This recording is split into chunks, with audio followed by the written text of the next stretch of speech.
মাননীয় প্রধানমন্ত্রী শতভাগ সফল। প্রতিশ্রুতি যেগুলো দিয়েছেন কন্টিনিউ করে নিয়ে যাচ্ছেন। এটা কিন্তু বাংলাদেশে একটা মিরাকেল। আর ওনার যাতায়াতে কি কোনো ব্লক রাখতে হয় না, এটা কিন্তু বাংলাদেশে একটা মিরাকেল পরিবর্তন। হ্যাঁ, এটা আপনি কোনোভাবে এটা এই চিন্তাটা, এবং সবচেয়ে বড় কথা রাজনীতিভাবে উনি 99% 9 পয়েন্ট একদম সফল, যে সহনশীল উনি রাজনীতিটা ধারণ করছেন এবং উনি কন্টিনিউ করে যাচ্ছেন। এটাকে যদি আপনি ইতিবাচকভাবে নিয়ে যান তাহলে আপনি লাভবান হবেন, উনিও লাভবান হবে, রাষ্ট্র লাভবান হবে। আচ্ছা, 6 মাসের সরকারে আপনি যেহেতু বিএনপির একজন একনিষ্ঠ কর্মী বা নেতা যাই বলে না কেন, একনিষ্ঠ কর্মী হিসাবে ক্লোজলি আপনি দেখছেন, আগেও দেখেছেন, এখনো দেখছেন, এই 6 মাসের সরকার সম্পর্কে আপনার মূল্যায়ন কি? প্রথমে বললাম 6 মাসের সরকার হিসাবে এক শব্দে যদি বলি, রাজনৈতিকভাবে মাননীয় প্রধানমন্ত্রী শতভাগ সফল।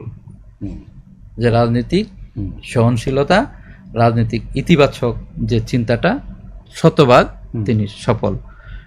এই সফলতা উনি কন্টিনিউ করার জন্য উনি সংগ্রাম করে যাবেন, আমরা সেই সংগ্রামের সাথী হিসাবে সাহায্য করব।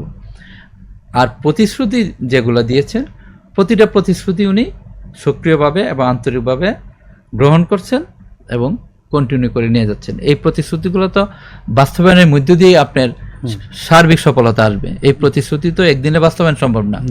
আর ভালো করে জানেন, যেদিন উনি সরকার গঠন করলেন, কত বড় একটা বিপর্যয়ের মধ্য দিয়ে ওনার সরকার গঠন করার পরপরে ইরান যুদ্ধের যে জ্বালানি সংকট, সবকিছুর সঙ্গে জ্বালানি কিন্তু জড়িত।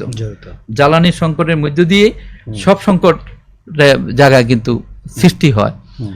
সেই সময়টা জ্বালানি সংকটটা এখনো রয়ে গেছে। এবং আরো অবাক হওয়ার বিষয় যে এতটা বছরে আমাদের প্রাকৃতিক সম্পদ যে জ্বালানি আছে, যেটা আপনার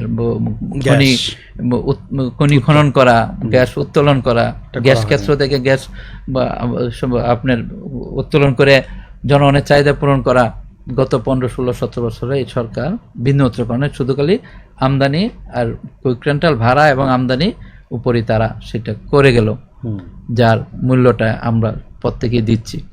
গত বিএনপির সরকার 91 বিএনপির সরকার ম্যাডাম খালেদা জিয়ার সময় সাঙ্গু গ্যাস কূপ, যেটা গভীর সমুদ্র সাগর থেকে উত্তোলন, এরপরে তার হয়নি, তাই না?